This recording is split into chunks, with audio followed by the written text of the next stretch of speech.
देखते हैं कि वर्ब में हम लोग क्या क्या पढ़ेंगे। तो यहाँ पे आपका सबसे पहले कि व्हाट इज वर्ब, है ना। सबसे पहले देखेंगे वर्ब क्या है, इसके बारे में सबसे पहले देखेंगे।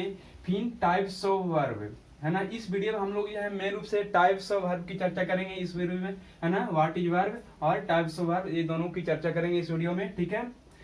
इस वीडियो में हम लोग है ना आगे हम लोग वर्ब के बारे में पढ़ेंगे कि सब्जेक्ट वर्ब एग्रीमेंट, ये वर्ब के अंतर्गत ही पढ़ा जाता है, जिसे सिंटेक्स ही कहा जाता है। Question tag, infinitive, gerund, participle, time and tense, voice, narration, ये सभी को वर्ब के अंतर्गत पढ़ा जाता है ना। ये सभी को वर्ब के अंतर्गत पढ़ा जाता है, मतलब कि वर्ब का मेन इंपॉर्टेंट होता है, इसलिए इस हमको हम लोग वर्ब में पढ़ेंगे, ठीक है ना। तो इस वीडियो हम लोग मेन रूप से पढ़ेंगे what is verb and types of verb, ठीक है। तो चलिए हम लोग देखते हैं इस व्हाट इज वर्ब क्या है।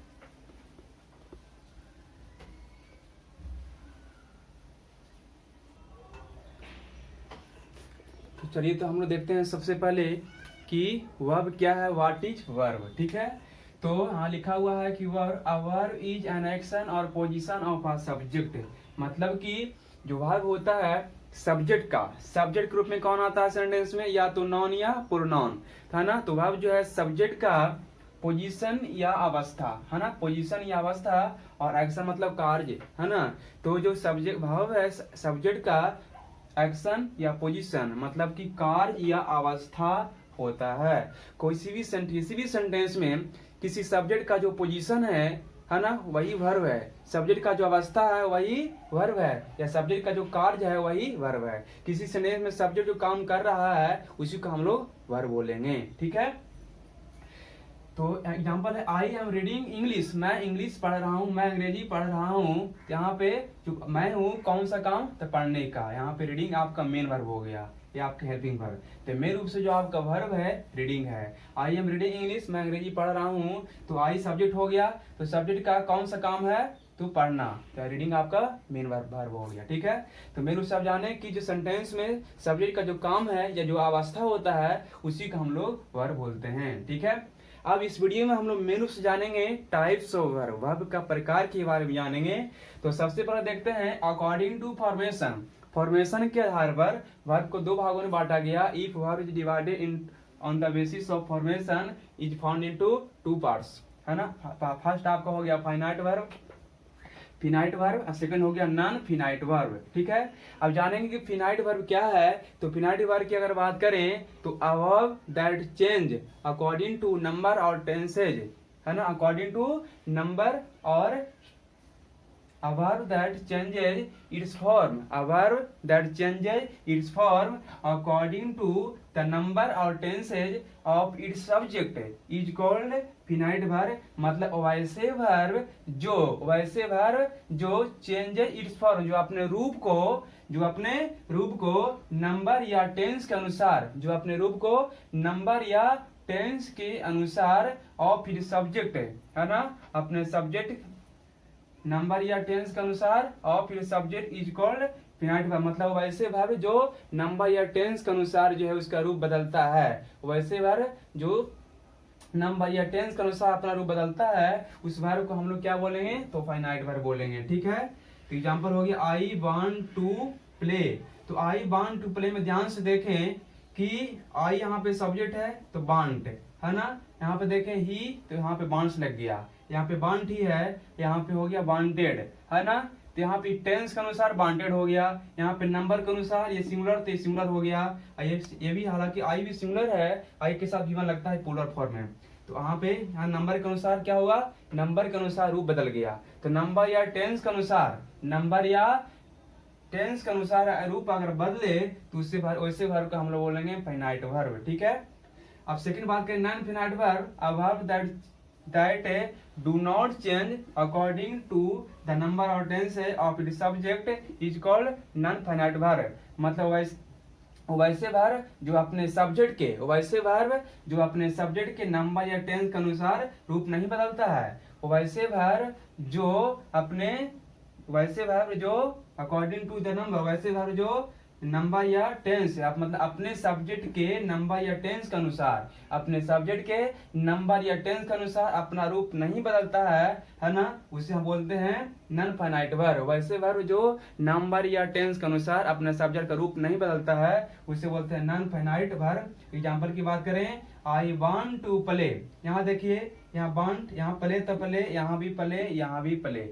यहाँ पे देखें, यहाँ पे चाहे तो नंबर बदले या टेंस बदले, प्ले प्ले प्ले ही रह गया, तो आपका इसलिए जो यहाँ पे टू प्ले है, टू प्ले है, टू प्ले है, आपका कौन सा वर्ब हो गया, तो नॉन फाइनाइट वर्ब। ठीक है, टू प्ले इसमें non finite verb, to play इसमें नॉन फाइनाइट वर्ब, ये कभी बदल ही नहीं सकता है ना, इस तरह के सेंटेंस में।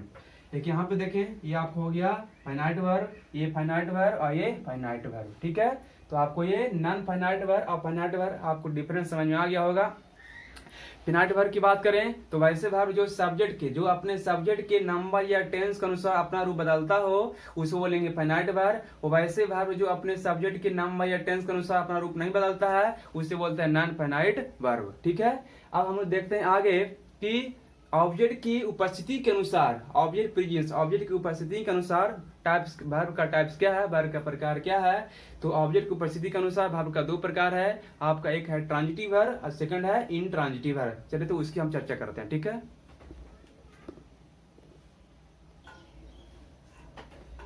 देखिए ऑब्जेक्ट की प्रेजेंस के आधार पर, ऑब्जेक्ट की उपस्थिति के आधार पर वर्ब दो प्रकार का आपका कौन कौन सा है। फर्स्ट है ट्रांजिटिव वर्ब, सेकंड है इंट्रांजिटिव वर्ब, है ना। According to object presence, object की उपस्थिति के आधार पर आपका जो वर्ब है दो प्रकार का, transitive verb and intransitive verb. अब बात करते हैं कि ट्रांजिटिव वर्ब क्या है।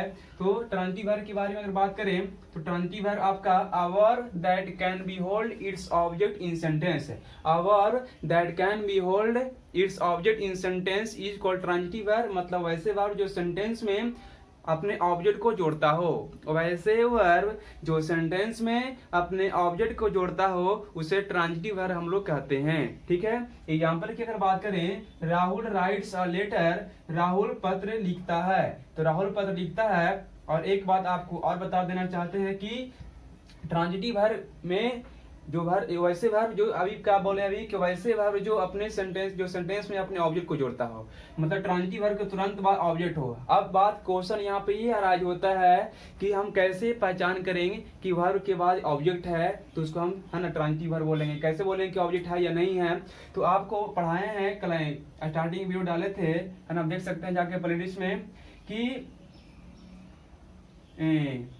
ऑब्जेक्ट की पहचान कैसे करते हैं। तो वाट या हुम, जो सेंटेंस में वर्ब होता है वहां पे वाट या हुम लगाकर क्वेश्चन पूछेंगे, है ना।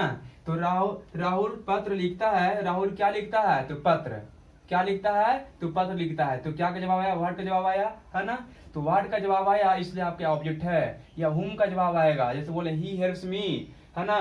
तो आपको सहायता कौन करता है, कौन का जवाब आएगा, हुम माने कौन, तो कौन का जवाब माने किसको, हु हेल्प्स हिम, मतलब उसको सहायता कौन करता है। तो जब हुम का जवाब कोई पर्सन आएगा और वाट का जवाब कोई वस्तु आएगा, तो यहाँ पे वस्तु आपका है। ठीक है, तो वाट हुम का जो रिप्लाई आएगा वही आपका ऑब्जेक्ट होगा। उसी से हम लोग सेंटेंस में ऑब्जेक्ट की पहचान करते हैं वर्ब से क्वेश्चन अराइज करके, पूछकर। ठीक है, तो राहुल राइट्स अ लेटर, यहाँ पे आपका जो राइट्स है आपका ट्रांजिटिव वर्ब है, क्योंकि इसके तुरंत बाद ये क्या आपका है, ये आपका ऑब्जेक्ट है, ये आपका क्या है, ऑब्जेक्ट है। ठीक है, अब बात करते हैं इंट्रांजिटिव वर्ब क्या है। अ verb that does not hold its object in sentence is called intransitive verb. मतलब कि वैसे वर्ब जो does not hold its object, मतलब वैसे वर्ब जो अपने ऑब्जेक्ट को सेंटेंस में नहीं जोड़ता हो, वैसे वर्ब जो सेंटेंस में अपने ऑब्जेक्ट को नहीं जोड़ता हो इसे इंट्रांजिटिव वर्ब कहते हैं। इसको इंट्रांजिटिव वर्ब कहलाता है। वैसे वर्ब जो सेंटेंस में अपने ऑब्जेक्ट को नहीं जोड़ता है इंट्रांजिटिव वर्ब कहलाता है। अ verb that does not hold its object in sentence इसको इंट्रांजिटिव वर्ब। ठीक है, तो अब एग्जांपल की अगर बात करें, ही लाफ्स लाउडली, मतलब वह जोर से हंसता है, वह जोर से हंसता है। अब देखिए वह, हाँ इससे क्वेश्चन राज करेंगे, इसमें वर्ब है ऑब्जेक्ट है कि नहीं है।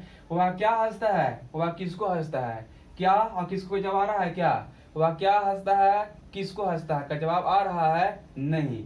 जोर से हंसता है, क्या हंस रहा है, जोर से नहीं, है ना। कैसा हंस रहा है, कैसे हंस रहा था, जोर से, कैसे का जवाब आएगा ना। तो आपका यहाँ पे दोनों में से किसी का जवाब नहीं आया, मतलब ये आपका इंट्रांजिटिव वर्ब है, इसके बाद ऑब्जेक्ट नहीं है। भले एक वर्ड है, ये आपका ऑब्जेक्ट नहीं है, ये आपका एडवर्ब है। ऑब्जेक्ट के रूप में चाहे तो नॉन या प्रोनाउन यह ना आपका आता है, ठीक है, नॉन या प्रोनाउन आ सकता है, ठीक है, या कोई वस्तु का नाम आ सकता है। लेकिन आपके एडवर्ब है, तो आपका ये एडवर्ब है, ये ऑब्जेक्ट नहीं है, इसलिए आपको इसे हम ट्रांजिटिव वर्ब नहीं इंट्रांजिटिव वर्ब बोलेंगे, है ना। He is going to Delhi, he is going to Delhi, मतलब वह दिल्ली जा रहा है। अभी आपको बताएं ये आपका क्या है, ये तो आपका एडवर्ब है, ये आपका क्या है, एडवर्ब है। लेकिन इस सेंटेंस में देखिए ये दिल्ली आपका एडवर्ब नहीं ना है, एडवर्ब नहीं है, तो इस हम दिल्ली को क्या बोलेंगे, दिल्ली को यहाँ पे हम बोल सकते हैं एक कॉम्प्लीमेंट है। कैसे, तो एक बात आप याद रखें, जब सेंटेंस में इंट्रांजिटिव वर्ब हो और इंट्रांजिटिव वर्ब के बाद जो वर्ड आएगा उस वर्ड को हम कॉम्प्लीमेंट कहते हैं, सेंटेंस का कॉम्प्लीमेंट कहते हैं, पूरा कहते हैं, सेंटेंस को पूरा करने वाला वर्ड हो गया, ठीक है। तो he is going to Delhi, वह दिल्ली जा रहा है। दिल्ली आपका जो है, दिल्ली जो है कॉम्प्लीमेंट है और गोइंग जो है आपका इंट्रांजिटिव वर्ब है। तो आपको transitive verb and intransitive verb में डिफरेंस समझ में आ गया होगा। अब हम लोग आगे देखते हैं अभी कि यूज के आधार पर वर्ब को कितने भागों में बांटा गया है। अकॉर्डिंग टू यूजेज, प्रयोग के आधार पर, यूज के आधार पर वर्ब को दो भागों में बांटा गया, एक आपका मेन वर्ब और एक हेल्प ऑक्सिलरी वर्ब, ठीक है। तो चलिए तो हम लोग उसकी चर्चा करते हैं, ठीक है।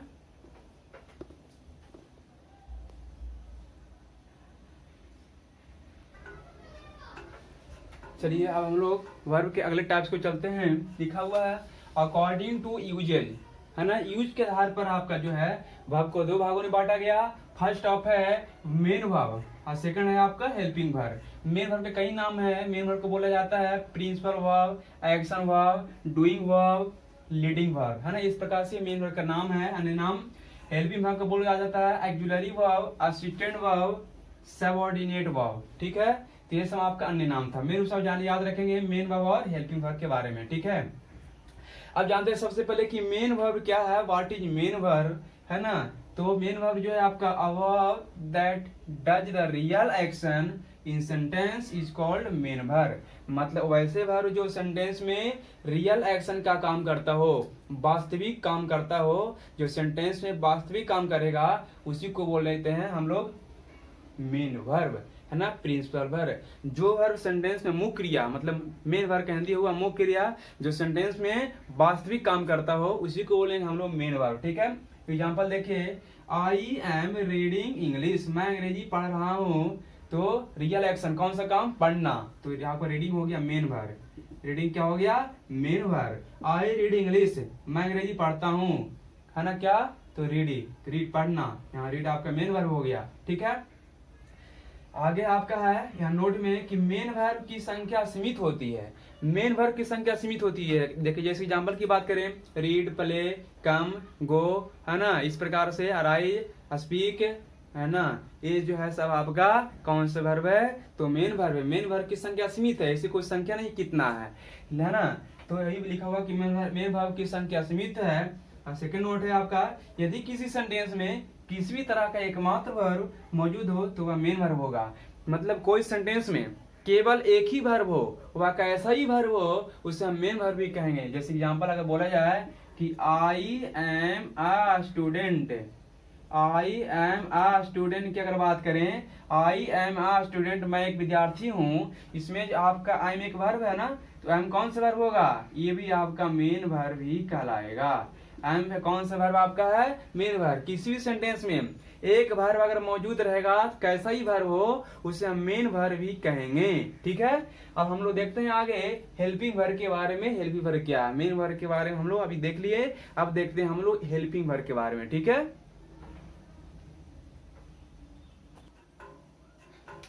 चलिए हम लोग देखते हैं ऑक्सिलरी वर्ब क्या है। ऑक्सिलरी वर्ब के बारे में बात करें तो a verb that works as the assistant of main verb in sentence is called auxiliary verb। मतलब वैसे वर्ब जो सेंटेंस में मेन वर्ब के सहायक क्रिया के रूप में काम करे, वैसे वर्ब जो सेंटेंस में मेन वर्ब के सहायक क्रिया के रूप में काम करती है, सहायक रूप में काम करती है, उसे हम लोग हेल्पिंग वर्ब या ऑक्सिलरी वर्ब कहते हैं। वैसे वर्ब जो सेंटेंस में मुख्य क्रिया के सहायता करती है उसे हम लोग कहते हैं मेन वर्ब। एग्जाम्पल देखिए, I am reading English, I am reading English, मैं अंग्रेजी पढ़ रहा हूँ, तो ये जो मेन वर्ब आपका है इसकी सहायता कर रहा है एम। अगर ये नहीं रहेगा तो सेंटेंस एरर हो जाएगा, है ना। तो एक बात ये भी हो गया कि जब मेन वर्ब रहेगा तभी हेल्पिंग वर्ब आएगा, है ना। जब मेन वर्ब रहेगा तभी नहीं आएगा। ये जरूरी नहीं है कि जिसमें हेल्पिंग वर्ब है उसमें मेन ये जरूरी नहीं है कि जिसमें मेन वर्ब है उसमें हेल्पिंग वर्ब भी होगा, लेकिन ये जरूरी है कि हर सेंटेंस में मेन वर्ब होना जरूरी है। लेकिन ये जरूरी नहीं है कि हर सेंटेंस में आपका हेल्पिंग वर्ब रहेगा, है ना। जैसे बोले आई प्ले क्रिकेट, इसमें हेल्पिंग वर्ब ये नहीं है ना। लेकिन हाँ उसमें मेन वर्ब है, तो ये जरूरी नहीं है कि हर सेंटेंस में हेल्पिंग वर्ब मौजूद हो। हेल्पिंग वर्ब किसी सेंटेंस में हो भी सकता है और नहीं भी। जैसे इस सेंटेंस में आपका हेल्पिंग वर्ब है, ठीक है। He can do this work, वह इस काम को कर सकता है, तो डू मेन वर्ब और कैन हो गया आपका ऑक्सिलरी वर्ब, है ना। नोट में आपका लिखा हुआ है किसी सेंटेंस में बिना एमवी के उपस्थिति के ए भी नहीं आता है। मतलब किसी सेंटेंस में हेल्पिंग वर्ब तभी हो रहेगा, ऑक्सिलरी वर्ब तभी रहेगा जब मेन वर्ब मौजूद रहेगा। जब मेन वर्ब रहवे नहीं करेगा तो ऑक्सिलरी वर्ब होगा कहाँ से, है ना। तो आपको अभी बताएं कि जिस सेंटेंस में मेन वर्ब है उसमें हेल्पिंग वर्ब हो भी सकता है और नहीं भी हो सकता है, ठीक। सेकंड नोट है एवी की कुल संख्या 24 है, ऑक्सिलरी वर्ब की कुल संख्या 24 है। ऑक्सिलरी वर्ब के 24 सदस्यों को 4 भागों में बांटा गया है। Be auxiliary verb, do auxiliary verb, have auxiliary verb और modals auxiliary verb. Modal auxiliary verb अभी चारों के बारे में चलिए आगे हम लोग देखते हैं, इसके बारे में आगे चर्चा करते हैं, ठीक है।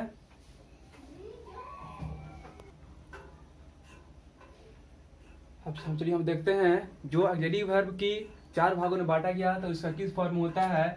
अगर बात करें हम, देखिए लिखा हुआ auxiliary verb V1, V2, V3, V4, V5। जो बी है ये आपका एक मेन वर्ब भी है ना। इस बी का मतलब होना ये बनना होता है, बी का मतलब होना ये बनना, डू का मतलब करना, हैव का मतलब रखना। अब इसका जो फॉर्म होता है इसी से निकल के आया है ऑक्सिलरी वर्ब, ठीक है। तो बी का जो फॉर्म है आपका V1 में होता है एम आर बी, V2 में बाज बियर, V3 में बीन, V4 में बींग, V3 भाई में इज। डू में होता है do, did, done, doing, does. Have का है have, had, had, having, has. अब एक बार आप बात करें, ये आपका जो है सभी इसमें ऑक्सिलरी वर्ब की काम नहीं करता है। कौन कौन काम करते हैं इसके बारे में बताते हैं आपको। एम हैव ऑक्सिलरी वर्ब का काम करता है, बाज बेयर, और ये दोनों जो काम नहीं करता है ये काम करता है। ये आपका ऑक्सिलरी वर्ब है, टोटल कितना होगा 5। ये हो गया आपका ऑक्सिलरी वर्ब, ये हो गया, लेकिन ये आपका ऑक्सिलरी वर्ब नहीं है और ये आपका भी नहीं है। ये डज हो गया, 3 हो गया इसमें, 1 2 3। इसमें आपका हैव हो गया, इसमें हैड हो गया, ये वाला नहीं है, ये वाला नहीं है ना। मतलब V3 V4 जो है ये आपका ऑक्सिलरी वर्ब के रूप में काम नहीं करता है ना। V1 V2 और V5 से निकल कर ये हो गया, तो 3 को इसमें और 3 को इसमें, 5 को इसमें, तो टोटल कितना हो गया 11। और इधर जो है मॉडल वर्ब हो गया can, could, may, might, shall, should, will, would, used to, ought to, needn't, daren't, must. 13 को इधर हो गया, है ना। Need not, dare not. Need जो है मेन वर्ब है लेकिन नीड नॉट ऑक्सिलरी वर्ब है, ठीक है। इस पर डेयर, इसमें नोट लगा दिए तो हो गया आपका ऑक्सिलरी वर्ब, लेकिन अगर डेयर खाली बोलेंगे तो आपका हो जाएगा मेन वर्ब। तो आप इस प्रकार से देख सकते हैं कि इसी से निकल कर आया था, है ना, ऑक्सिलरी वर्ब। और हम लोग आज टाइप्स ऑफ एडवर्ब के बारे में अच्छी तरीका से वीडियो में देखे हैं, है ना। आशा करता हूँ आपको यह वीडियो पसंद आया होगा। अपने दोस्तों के पास इसे शेयर जरूर कीजिए ताकि उन्हें भी फायदा इस वीडियो से मिल सके, ठीक है ना। और हम लोग नेक्स्ट वीडियो में आगे टॉपिक की चर्चा करेंगे। चलिए तो इस वीडियो को यहीं पे समाप्त करते हैं। Thanks for watching, bye bye.